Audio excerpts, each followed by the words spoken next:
Olá, você está no borapassar.com, eu sou o professor Fred, professor de Geografia e Atualidades, e hoje vamos comentar um pouco a respeito desse extraordinário país que é o Japão.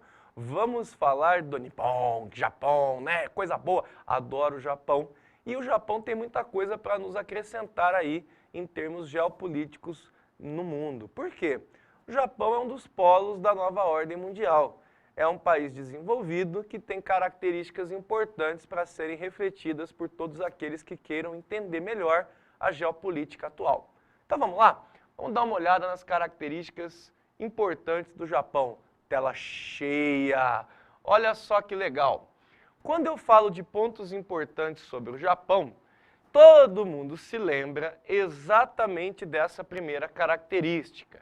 O Japão tem grande presença de tecnologia de ponta.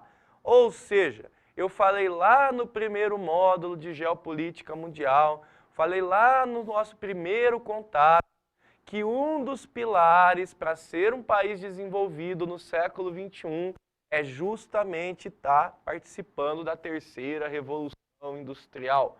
E o Japão está muito bem inserido nisso, tanto que é destaque na área de robótica, ok? Isso também é apresentado para a gente, isso o quê? Essa participação de grande tecnologia, com a presença de grandes transnacionais japonesas pelo mundo. Eu vou citar uma só, porque senão eu ia ficar o dia todo aqui falando de transnacionais japonesas que você conhece. Mas certamente você tem aí na sua casa algum produto da Sony, é ou não é? Sony é uma transnacional japonesa, mas tem muitas outras, tem a Toyota, tem aí uma série, Nissan, tá cheio de transnacionais japonesas pelo mundo. E o que isso significa? Isso significa que o Japão tem tecnologia e mão de obra qualificadíssima para produzir essa tecnologia. Por isso o terceiro ponto aí é a mão de obra qualificada, disciplinada e flexível. Eu gostaria de detalhar um pouco mais isso com você. Volta aqui para mim. Como assim mão de obra qualificada, disciplinada e flexível? Observa. Qualificada por conta do grande investimento em educação que o Japão fez e faz.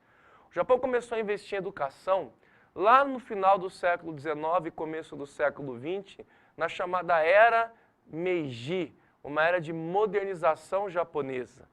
Ainda quando o Japão era um império, ainda quando o Japão tinha todo o poder centralizado nas mãos do imperador, hoje não. Hoje o Japão é uma monarquia imperial parlamentarista, tem o primeiro-ministro que governa o Japão, a Dieta, que é o parlamento japonês, faz toda a administração política do país, mas desde aquela época se percebeu a necessidade de que, se o Japão quisesse se tornar uma potência, ele deveria investir em educação. Começou naquela época, o Japão passou pelo problema da Segunda Guerra Mundial, recebeu 2 bombas atômicas em seu território e, logo após a Segunda Guerra Mundial, juntamente com investimentos vindos dos Estados Unidos, que queria a parceria japonesa, né, para o capitalismo, não queria deixar o Japão se tornar um país socialista, também houve novamente investimento em mão de obra, tornando a educação japonesa primorosa e, portanto, a qualificação profissional também primorosa. Ok, entendi qualificada, professor. Mas por que disciplinada? Disciplinada pela cultura japonesa. Lembra, lá na China, nós dizemos que a mão de obra ela era disciplinada por conta de uma presença de um autoritarismo estatal. No Japão, não. É a própria cultura japonesa que é disciplinada e voltada ao trabalho.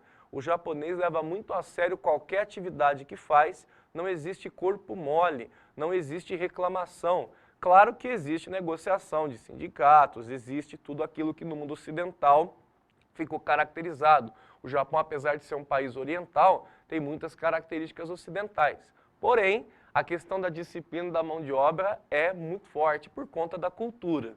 Agora, o que é que eu quero dizer com mão de obra flexível? O que é isso? Quando eu falo de mão de obra flexível, eu quero que você se recorde do toyotismo. O que é o toyotismo? O toyotismo é um modelo de produção desenvolvido aí pela Toyota, tá? Nos anos 80, que trabalha com algumas características interessantes. A primeira delas, que é a que eu estou fazendo referência nesse ponto, é o seguinte: o trabalhador dentro do modelo de produção toyotista, ele é completamente oposto àquele modelo de trabalhador proposto nos Estados Unidos pelo Fordismo. O Fordismo propunha um modelo de trabalhador ultra especializado, aquele que foi satirizado e retratado por Charlie Chaplin em tempos modernos, lembra? O famoso apertador de parafuso. Esse modelo fordista de um trabalhador ultra especializado, que só sabe fazer uma função dentro da empresa, não funciona bem no Japão. Nós temos aqui um trabalhador flexível, multifuncional. Como assim? Ele sabe fazer várias coisas dentro de uma linha de produção, ele sabe trabalhar em vários setores da empresa. Não é só isso e nem tampouco isso. O trabalhador multifuncional é aquele trabalhador empreendedor dentro da empresa. É aquele trabalhador que, apesar de ocupar um posto específico dentro da hierarquia da empresa, ele tem plena consciência de qual é o papel dele dentro de um todo e sabe avaliar a importância do seu trabalho e de outros trabalhos para que a empresa funcione bem e produza resultados. É isso que está em jogo no trabalhador multifuncional. Fora isso, o toyotismo trabalha com a produção just in time.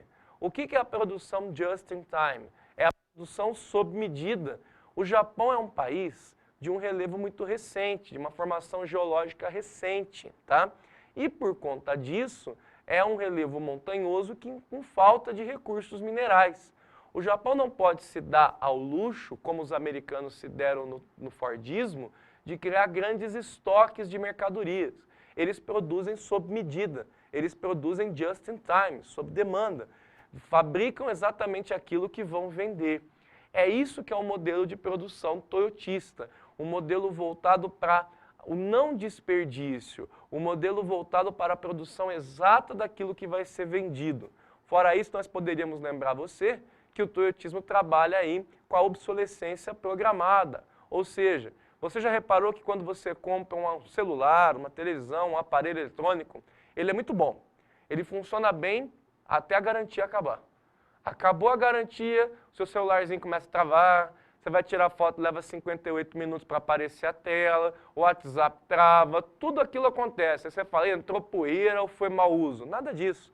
O produto é feito para ser muito bom, tecnologicamente superior, mas com tempo programado de uso. Para quê?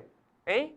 Para quê? Para que você compre outro. Aí você diz, mas eu não vou comprar outro, quebrou, não presta. Não, presta sim. É muito bom. É um produto com alta tecnologia, porém é um produto que tem um prazo de validade curto, uma obsolescência programada, para que você vá lá e compre outro, normalmente de uma tecnologia muito maior, já que o ritmo de mudança tecnológica produzido pelas empresas japonesas e por outras empresas de grande porte no mundo é muito rápido, perfeito? Posto isso, que também é interessante, o Japão enfrenta 3 problemas que você precisa analisar na geopolítica mundial. Primeiro, ele enfrenta uma crise econômica desde os anos 90. Só que essa crise econômica, ela não foi suficiente para derrubar o PIB japonês em muitos degraus, não. O Japão está sempre disputando ali com a Alemanha o 3ª ou 4ª posição do PIB mundial. Tem anos que o Japão consegue se colocar na 3ª posição, em raros anos na 2ª, normalmente fica ali 3º e 4º disputando com a Alemanha essa posição do PIB, ok? Mas enfrenta problemas econômicos desde os anos 90, justamente por conta da 2ª característica negativa que eu vou lhe apresentar, que é o envelhecimento da população. Nesse sentido, o Japão enfrenta o mesmo problema que os nossos queridos aí europeus. O Japão fez a sua transição demográfica, completou a sua transição demográfica, e volto a dizer, não lembra o que é transição demográfica? Volta lá no nosso módulo de população e verifique o gráfico e a aula que eu explico isso a você. Completou a sua transição demográfica e a população começa a envelhecer pelas taxas de natalidade estarem muito baixas. O problema é que o Japão consegue repor isso até certo ponto. Consegue repor de que forma? o Japão vai buscar no mundo inteiro as suas comunidades de decassegues. O Japão vai buscar no mundo inteiro os seus descendentes que foram aí para o Brasil, para a Itália, para a Europa, para os Estados Unidos, para voltarem ao Japão, para retornarem ao Japão e trabalhar nos postos onde eles são necessários. O problema é que essa imigração de decassegues é bem aceita, mas a imigração de não japoneses não é. E isso é um problema para o futuro do Japão dentro do século XXI. Por quê? Conforme nós falamos no início desse módulo de geopolítica mundial, se nós não tivermos um mundo, ou melhor, se um país não se integrar a um mundo globalizado, integrado economicamente, politicamente e culturalmente, ele terá dificuldades. E aqui vai o exemplo da dificuldade de integração cultural japonesa. Não é apenas pela questão do idioma e da cultura ser tão diferente em aspectos alimentares, de vestuário e de costumes. Não é isso. Os japoneses têm realmente essa resistência a imigrantes não japoneses, o que pode prejudicar a sua economia e sua política dentro do século XXI. Mesmo assim, o Japão continua ainda nesse início de século XXI sendo um importante polo de poder geopolítico da nova ordem mundial, um país com uma economia muito forte, com inserção internacional fortíssima através das suas transnacionais e, sem dúvida nenhuma, tem todas as condições de se manter como uma região desenvolvida até o término do século XXI.